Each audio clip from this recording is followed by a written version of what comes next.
So, if you've been paying attention to chatter on the internet these days, especially geeky chatter, you may have heard the term HTML5. Well, what is that? HTML stands for, forget it. But it's the behind-the-scenes coding language that makes us able to see stuff online.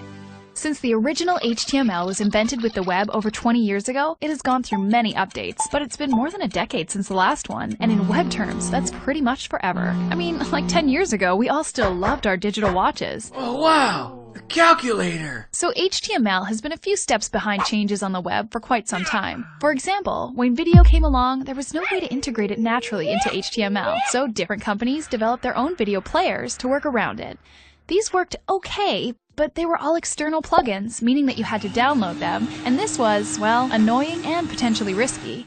HTML5 is adding capabilities to deal with this stuff, like video, right into its code, so that plugins hopefully won't be necessary. And there's plans to add a bunch more cool stuff that previously was tricky or even impossible to implement with HTML alone.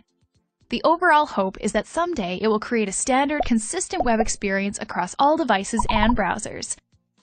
HTML5 is still being developed, and as of early 2012 isn't 100% finalized, but the browsers are starting to implement some of its features, and together they are working hard to get HTML5 fully ready for, someday in the future.